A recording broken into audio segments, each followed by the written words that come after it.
గౌరవ ముఖ్యమంత్రి గారు.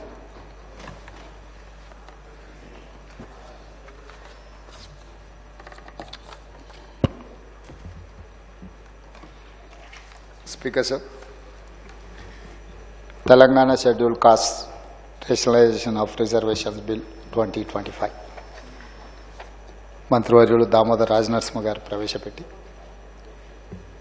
దీని యొక్క ముఖ్య ఉద్దేశాలు, దీనికి సంబంధించిన ప్రయోజనాలను సభకు వివరించడం ద్వారా ఈ రాష్ట్ర ప్రభుత్వం ఎస్సీ కులాల వర్గీకరణ పట్ల ఉన్న చిత్తశుద్ధిని వారు వివరించడం జరిగింది. దీనికి సంబంధించి మంత్రులు ఉత్తమ్ కుమార్ రెడ్డి గారు, అడ్లూరి లక్ష్మణ్ గారు, వివేక్ వెంకటస్వామి గారు, మాణిక్రావు గారు, కడియం శ్రీహరి గారు, పాయల్ శంకర్ గారు, మహమ్మద్ మాజిద్ హుసేన్ గారు, కూనంనేని సాంబశివరావు గారు, వేముల వీరేశం గారు, వేముల ప్రశాంత్ రెడ్డి గారు, కేఆర్ నాగరాజు గారు, తోట లక్ష్మీకాంతరావు గారు, మందుల సామిల్ గారు, డాక్టర్ కోంపల్లి సత్యనారాయణ గారు, కాళే యాదయ్య గారు సభ్యులందరూ తమ అభిప్రాయాలను తెలిపి 100% ఈ సభలో మాట్లాడిన ప్రతి సభ్యుడు ఎస్సీ ఉపకులాల వర్గీకరణకు అనుకూలంగా మాట్లాడి ఈ సభ మొత్తము ఈ వర్గీకరణ విషయంలో అండగా నిలబడ్డందుకు సభ్యులందరూ కూడా మనస్ఫూర్తిగా ధన్యవాదాలు తెలియజేస్తున్నాం. పార్టీలకు అతీతంగా రాజకీయాలను పక్కన పెట్టి ఈ సభ పూర్తి స్థాయిలో రాష్ట్ర ప్రభుత్వం ఒక ప్రక్రియను చేపట్టి ఆ ప్రక్రియ ద్వారా ఈరోజు బిల్లు రూపంలో సభ ముందుకు వస్తే అందరూ దీనికి సంపూర్ణంగా మద్దతు పలికినరు. మీ ద్వారా సభ్యులందరూ కూడా మనస్ఫూర్తిగా ధన్యవాదాలు తెలియజేస్తున్నా అధ్యక్ష. దీని నేపథ్యం దాదాపుగా 30 సంవత్సరాల నుంచి జరుగుతున్న సుదీర్ఘమైన పోరాటం. ఈ పోరాటం తెలంగాణ రాష్ట్ర ఏర్పాటు ప్రక్రియ ఎంత సంక్లిష్టంగా ఉండి చివరికి ఆ సమస్యకు ఒక పరిష్కారం దొరికిందో శాశ్వతంగా శ్రీమతి సోనియా గాంధీ గారి నేతృత్వంలో ఈనాడు ఈ వర్గీకరణ విషయంలో కూడా మాదిగా ఉపకులాల వర్గీకరణ కూడా సంక్లిష్టమైన సమస్యగా మారి తెలంగాణ సమాజం, అదేవిధంగా ఆనాడు ఉమ్మడి రాష్ట్రంలో కూడా రకరకాల పోరాటాలను ఎదుర్కొని చాలామంది దీంట్లో చనిపోయిన వాళ్ళు ఉన్నారు. తెలంగాణ ఉద్యమంతో పాటు ఈ పోరాటంలో ప్రాణాలు అసలు బాసిన వాళ్ళు ఎవరైనా ఉన్నారంటే ఈ మాదిగా ఉపకులాల వర్గీకరణ సందర్భంగా పోరాటంలోనే చాలామంది చనిపోవడం జరిగింది. వాళ్ళందరికీ నివాళులు అర్పిస్తూనే ఈరోజు ఈ సమస్యకు ఈ సభ శాశ్వతమైన పరిష్కారం చూపించడం అనేది ఇది ఒక చారిత్రాత్మకమైన సందర్భం. వ్యక్తిగతంగా నా మనసుకు చాలా దగ్గరగా ఉన్న అంశం ఇది. నేను జడ్పీటీసీగా, ఎమ్మెల్సీగా, ఎమ్మెల్యేగా, ఎంపీగా, ఈనాడు తెలంగాణ రాష్ట్ర ముఖ్యమంత్రిగా వివిధ బాధ్యతలు నేను ప్రజా జీవితంలో నెరవేర్చిన ప్రతి సందర్భంలో ఈ వర్గాల అండగా నిలబడి మా ఎదుగుదలలో పూర్తిగా సహకరించి ఈరోజు ఈ సమస్యకు పరిష్కారం చూపించడానికి నాకు ఒక అవకాశం వచ్చింది. అందుకే ఈ సమస్యను శాశ్వతమైన పరిష్కారం ద్వారా ఈ వర్గాలను ఆదుకోవాలన్న ఆలోచననే మా ప్రభుత్వం యొక్క విధానం అధ్యక్ష. అదేవిధంగా అధ్యక్ష, దీని నేపథ్యం 2004 డాక్టర్ వైఎస్ రాజశేఖర రెడ్డి గారు ఈ వర్గీకరణ చేపట్టాలి, చట్టం చేయాలని చెప్పి ఇదే సభలో ఆనాడు వారు తీర్మానం ప్రవేశపెట్టి సభలో తీర్మానాన్ని ఏకగ్రీవంగా ఆమోదింపజేసిండ్రు అధ్యక్ష. అదేవిధంగా ఆ తీర్మాన నేపథ్యంలోనే కాంగ్రెస్ పార్టీ 2007లో ఉషా మేరా కమిషన్ నియమించి ఈ కమిషన్ 2008 మే నెలలో తమ నివేదికను కేంద్రానికి అందజేసింది అధ్యక్ష. రాజ్యాంగంలోని ఆర్టికల్ 341లో సవరణలు చేయడం ద్వారా రాష్ట్ర అసెంబ్లీ చేసిన ఏకగ్రీవ తీర్మానాలను పార్లమెంట్లో ఆమోదించవచ్చని ఉషా మేరా కమిషన్ నివేదిక ఇచ్చింది. కానీ వివిధ కారణాల చేత వాయిదా పడుతూనే వచ్చింది, అది అమలు జరగలేదు అధ్యక్ష. కాంగ్రెస్ పార్టీ చరిత్ర మీకు తెలుసు, ఈ దేశ ప్రజలకు తెలుసు. డాక్టర్ బాబాసాహెబ్ అంబేద్కర్ గారిని రాజ్యాంగ నిర్మాతగా, రాజ్యాంగం రచించడంలో చైర్మన్గా వారిని నియమించడంతో మొదలుపెట్టిన పండిత్ జవహర్లాల్ నెహ్రూ గారు మొదటి క్యాబినెట్లో డాక్టర్ బాబాసాహెబ్ అంబేద్కర్ గారిని న్యాయశాఖ మంత్రిగా నియమించడం జరిగింది అధ్యక్ష. అదేవిధంగా దళిత నేత బాబు జగ్జీవన్ రామ్ గారిని కీలకమైన శాఖలు, రక్షణ శాఖ, వ్యవసాయ శాఖ, రైల్వే శాఖ మంత్రులుగా వారిని నియమించడం జరిగింది అధ్యక్ష. అదేవిధంగా ఈరోజు దేశంలో మొట్టమొదట కాంగ్రెస్ పార్టీ అధ్యక్షుడిగా దామోదరం సంజీవయ్య గారిని జాతీయ కాంగ్రెస్ పార్టీ అధ్యక్షుడిగా, ఉమ్మడి రాష్ట్ర దళిత ముఖ్యమంత్రిగా దామోదరం సంజీవయ్య గారిని కాంగ్రెస్ పార్టీ 1960లోనే ఉమ్మడి రాష్ట్రానికి ఒక దళితుడిని ముఖ్యమంత్రి చేసిన చరిత్ర కాంగ్రెస్ పార్టీకి ఉన్నది అధ్యక్ష. అదేవిధంగా బీహార్ చీఫ్ మినిస్టర్గా బోలా పాశ్వాన్ శాస్త్రిని, ఇట్లా రాజస్థాన్ ముఖ్యమంత్రిగా, మహారాష్ట్ర ముఖ్యమంత్రిగా సుశీల్ కుమార్ షిండే గారిని గవర్నర్గా, అదేవిధంగా ఈ మధ్యకాలంలో పంజాబ్ ముఖ్యమంత్రిగా చరణ్జిత్ సింగ్ చన్ని నియమించడం. ఇదే కాకుండా తెలంగాణ రాష్ట్ర ఏర్పాటు ప్రక్రియలో పార్లమెంట్లో తెలంగాణ బిల్లును ఎన్నో ఒడిదుడుకుల్ని అడ్డంకుల్ని చాలా గందరగోళాన్ని ఎదుర్కొని తెలంగాణ బిల్లును ఆమోదించిన లోక్సభ స్పీకర్గా శ్రీమతి మీరా కుమార్ గారిని కాంగ్రెస్ పార్టీ నియమించింది. వారి నాయకత్వంలోనే బాబు జగజీవన్ రామ్ గారి కుమార్తె మీరా కుమార్ గారు ఒక దళిత బిడ్డ స్పీకర్ కుర్చీలో కూర్చొని తెలంగాణ రాష్ట్రాన్ని అందించారు. ఇది కూడా చరిత్రలో మనం గుర్తు చేసుకోవాల్సిన సందర్భం అధ్యక్ష. ఈనాడు కాంగ్రెస్ పార్టీ అధ్యక్షుడు కూడా మల్లికార్జున్ ఖర్గే గారు ఒక దళితుడే ఈరోజు కాంగ్రెస్ పార్టీ అధ్యక్షుడిగా కొనసాగుతున్నాడు అధ్యక్ష. అదేవిధంగా అధ్యక్ష, ఎస్సీల రిజర్వేషన్లు ఉన్నప్పటికీ జనాభా దామాష ప్రకారం రిజర్వేషన్ కావాలని చాలా సంవత్సరాల నుంచి ఈ వర్గాలలో ఒక డిమాండ్ ఉన్నది. దానికోసం ఎప్పుడు ఉద్యమాలు జరుగుతూనే ఉన్నాయి అధ్యక్ష.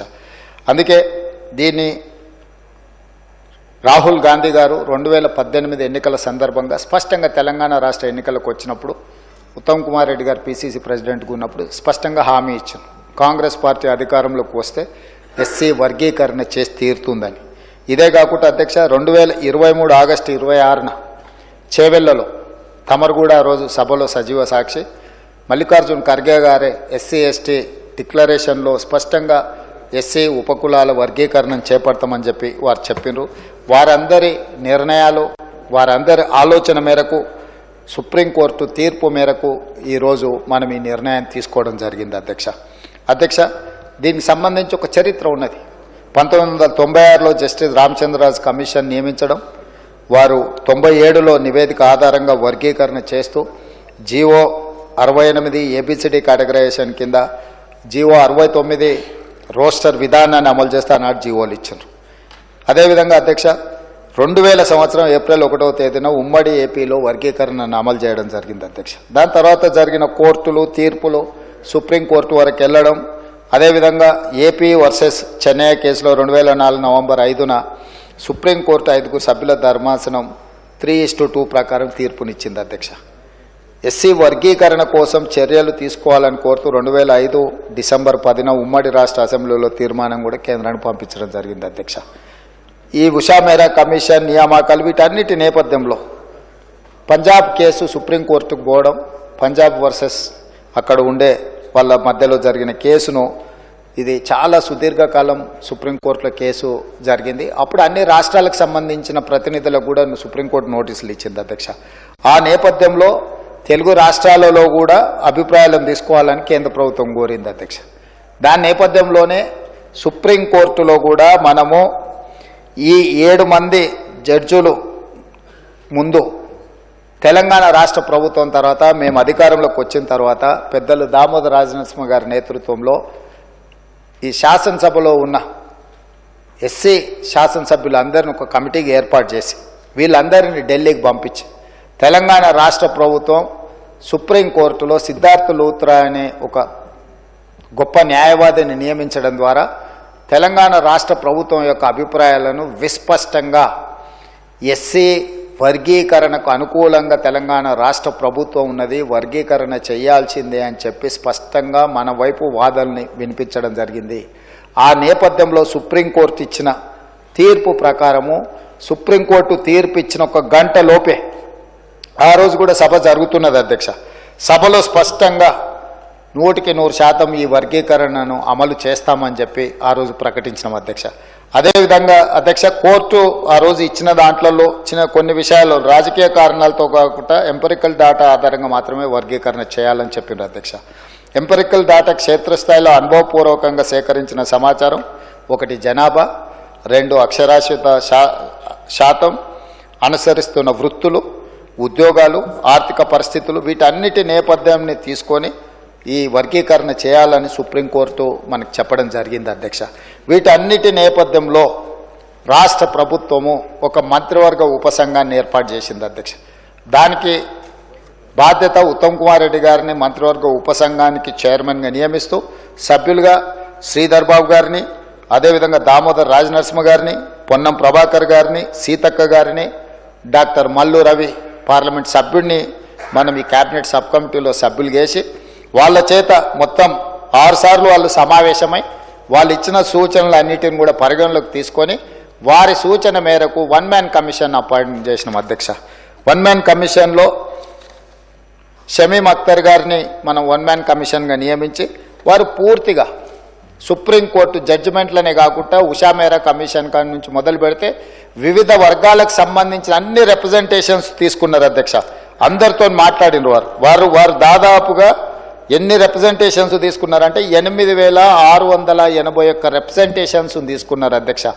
జిల్లాలలో పర్యటన చేయడం కానీ వారి దగ్గరకు వచ్చి వివరాలు అందించిన వాళ్ళ యొక్క అభిప్రాయాలు అన్నిటినీ వారు తీసుకొని స్పష్టంగా వారు ఒక పూర్తి స్థాయి ఎక్సర్సైజ్ చేసి చాలా పారదర్శకంగా, ఎందుకంటే ఏ ఒక్కరికి కూడా ఇందులో అన్యాయం జరగకూడదు, ఈ కమిషన్ ఇచ్చే నివేదిక పట్ల ఎవరికి అనుమానాలు ఉండకూడదు అని ఒక ప్రత్యేకమైన కార్యాచరణ తీసుకొని అందరి అభిప్రాయాలు విని వారు ఒక స్పష్టమైన నివేదికను సూచనను తెలంగాణ రాష్ట్ర ప్రభుత్వానికి ఇవ్వడం జరిగింది అధ్యక్ష.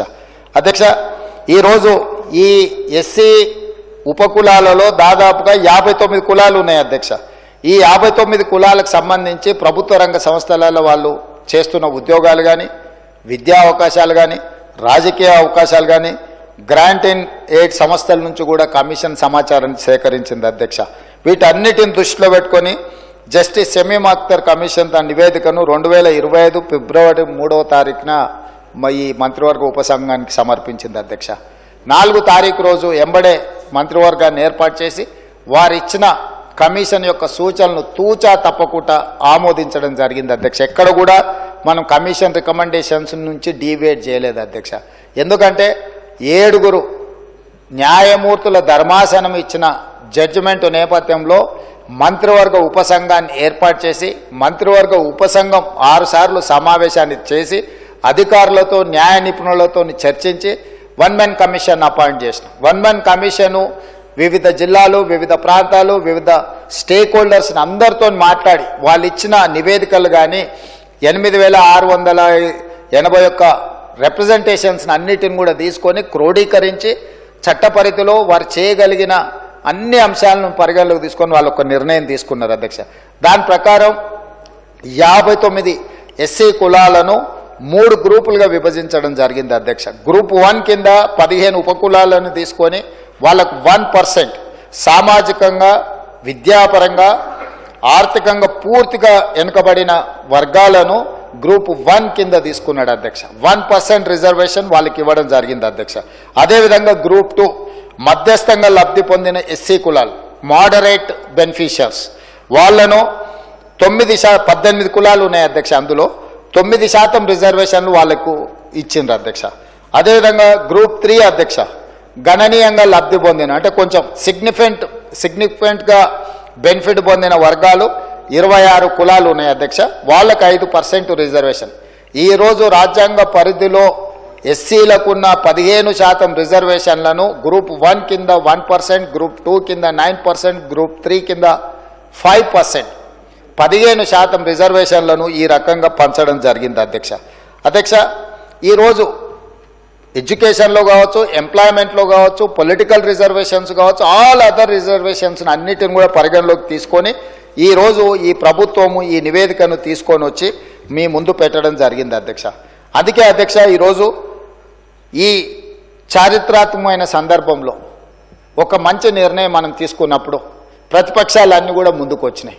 ఈరోజు కృష్ణమాదిగతో మొదలు పెడితే చాలామంది 30-35 సంవత్సరాలలో ఈ ఉద్యమంలో చాలామంది పాల్గొన్నారు అధ్యక్ష. ఈ ఉద్యమంలో కూడా చనిపోయినారు. ఇంతకుముందు పెద్దలు దామోదర్ రాజనరసింహ గారు చనిపోయిన కుటుంబాల గురించి ఆలోచన చేయాలి అని వారు అన్నారు. ఎస్, తెలంగాణ ఉద్యమంలో చనిపోయిన వాళ్ళను లేదా మాదిగ ఉపకులాల వర్గీకరణకు సంబంధించి ఉద్యమంలో ప్రమాదవశాత్తు చనిపోయిన వాళ్ళని ఆదుకునే అవసరము, బాధ్యత ఈ ప్రభుత్వానికి ఉన్నది. నేను తమరి ద్వారా వారికి నేను మాట ఇస్తున్నా, రేపు ఇందిరమ్మ ఇండ్లు ఇచ్చే దాంట్లో ఈ కుటుంబాలకు ఖచ్చితంగా మొదటి ప్రాధాన్యత కింద ఇందిరమ్మ ఇండ్లు ఇవ్వాలి ఆ కుటుంబాలకు. ఎందుకంటే పిల్లలు చనిపోయింటారు, తల్లిదండ్రుల పరిస్థితి ఏ విధంగా ఉందో తెలియదు, కుటుంబ సభ్యుల పరిస్థితి ఏ విధంగా ఉందో మనకు తెలియదు. కాబట్టి వాళ్ళకు ఖచ్చితంగా ఇందిరమ్మ ఇండ్లలో మొదటి ప్రాధాన్యత కింద మనం వాళ్ళను ఆ కుటుంబాలను ఆదుకోవడానికి ఇల్లు ఇవ్వాలి అధ్యక్ష. అదేవిధంగా రాజీవ్ యువ వికాసం కింద నిన్ననే మనం కొన్ని పథకాలు ఇచ్చుకున్నాం. ఆ కుటుంబంలో చదువుకున్న యువకులు కానీ యువతులు కానీ ఆ కుటుంబం అంటే వాళ్ళ సోదరులు సోదరిమణులు ఎవరైనా ఉంటే వాళ్ళకి ఈ అప్ టు 4 lakhs ఏదైతే ఫైనాన్షియల్ అసిస్టెన్స్ మనం ఇస్తున్నామో వాళ్ళ ప్రాధాన్యత కింద ఆ కుటుంబాలకు, ఆ చనిపోయిన కుటుంబాలకు ఈ రాజీవ్ యువ వికాసం స్కీమ్లో కూడా వాళ్లకు అవకాశాలు కల్పించాలని చెప్పి తమరి ద్వారా వారికి మాట ఇస్తున్న అధ్యక్ష. ఇది ప్రభుత్వం యొక్క బాధ్యత. ఎందుకంటే ఒక ఉద్యమం జరిగినప్పుడు, ఒక పోరాటం జరిగినప్పుడు ఎవరైతే ప్రాణాలు కోల్పోయినరో ఆ కుటుంబాలను ఆదుకోవాల్సిన బాధ్యత మన అందరి మీద ఉన్నది అధ్యక్ష. అందుకే అధ్యక్ష ఈరోజు ఏ నిర్ణయం తీసుకున్నా 51% ఆమోదిస్తే సరిపోతుంది ప్రజాస్వామ్యంలో. కానీ ఈ నిర్ణయంలో 100% అందరూ ముందుకొచ్చి నిలబడి ఈ వర్గీకరణకు సంపూర్ణంగా మద్దతు పలికినరు. ఇకనైనా ఈ సమస్యకు శాశ్వతమైన పరిష్కారం దొరుకుతుంది. ఈ చర్చలో పాల్గొన్న వాళ్ళందరూ బీఆర్ఎస్ కావచ్చు, బీజేపీ కావచ్చు, ఎంఐఎం కావచ్చు, సిపిఐ కావచ్చు, బయట ఉన్న చాలా సంఘాలు కూడా ఈరోజు ప్రభుత్వం తీసుకుంటున్న ఈ చర్యల్ని సమర్థిస్తున్నారు. కాబట్టి అదేవిధంగా మా మిత్రులు వివేక్ వెంకటస్వామి గారు రిజర్వేషన్ పర్సంటేజ్ 15 నుంచి 18% పెంచాలి పాపులేషన్ అని అన్నారు. ఎస్, వాళ్లకు దామాషా ప్రకారము జనాభా ప్రాతిపదికన రిజర్వేషన్లు పెంచాల్సిన బాధ్యత ప్రభుత్వాల మీద ఉన్నది. 2026 జనాభా లెక్కలు పూర్తి కాగానే ఆ పర్సంటేజ్ ప్రకారం రిజర్వేషన్లు పెంచడమే కాకుండా దామాషా ప్రకారం ఆ రిజర్వేషన్లని ఈ గ్రూప్ 1, గ్రూప్ 2, గ్రూప్ 3కి పంచే బాధ్యతను మన ప్రభుత్వం తీసుకుంటుందని చెప్పి సభ ద్వారా వారికి స్పష్టంగా నేను చెప్పదలుచుకున్నాను అధ్యక్ష. ఎందుకంటే ఒక రిజర్వేషన్ పెంచాలంటే ఇప్పుడు మన దగ్గర ఉన్న డేటా, మన దగ్గర ఉన్న సమాచారం 2011 యొక్క జనాభా లెక్కలు మాత్రమే మన దగ్గర ఉన్నాయి అధికారికంగా. ఆ తర్వాత జనాభా లెక్కలు జరగలేదు. కాబట్టి రిజర్వేషన్లు పెంచడానికి ఒక సహేతుకమైన విధానం ఉండాలి. ఇప్పుడు కేంద్ర ప్రభుత్వం తిరిగి జనాభా లెక్కలు మళ్ళీ మొదలు పెడుతుంది. 2020లో నాకు తెలిసి ఆ జనాభా లెక్కలు మొత్తం తేల్తాయి. ఆ జనాభా లెక్కల ప్రకారము ఎస్సీ రిజర్వేషన్లను కూడా పెంచుతుంది ప్రభుత్వము. ఈ ప్రభుత్వానికి స్పష్టమైన విధానం ఉన్నది. చట్టపరంగా ఎలాంటి చిక్కులు లేకుండా ఎస్సీలకు కానీ ఎస్టీలకు కానీ వాళ్ళకి పెంచాల్సిన రిజర్వేషన్లను ఏ విధంగా పెంచి రిజర్వేషన్లు పెంచడం, సహేతుకబద్ధంగా వాళ్లకు పంచడం అనేది ఈ ప్రభుత్వం తీసుకుంటుంది. కాబట్టి ఈరోజు నేను ఈ జాతులకు నేను మాట ఇస్తున్నా, ఈ ప్రభుత్వం ఇందిరమ్మ రాజ్యంలో మీకు అన్యాయం జరగదు. గతంలో ఏదైనా అన్యాయం జరిగినా కూడా దాన్ని సరిదిద్ది భవిష్యత్తులో మీకు మేలు జరిగే విధంగా ఈ ప్రభుత్వం కార్యాచరణను తీసుకుంటుంది. అమలు చేసే విధానంలో కూడా పారదర్శకత పాటిస్తాము. ప్రతిపక్షాలను అన్నిటిని కూడా కలుపుకొని ఇట్లాంటి విషయాలలో భేషజాలకు పోకుండా అందరినీ సంప్రదించి అందరి అభిప్రాయం తీసుకొని ముందుకెళ్లే విధానాన్ని మా ప్రభుత్వము అవలంబిస్తుంది. ఈరోజు సహకరించిన ప్రతిపక్షాలకు అందరికీ, సభలో చర్చలో పాల్గొన్న సభ్యులందరినీ కూడా మరొకసారి మనస్ఫూర్తిగా అభినందిస్తూ ఈ బిల్లును ఏకగ్రీవంగా ఆమోదించినందుకు తమరికి సభ్యులందరికీ కూడా మనస్ఫూర్తిగా కృతజ్ఞతలు తెలియజేస్తూ సెలవు తీసుకుంటున్నాను అధ్యక్ష.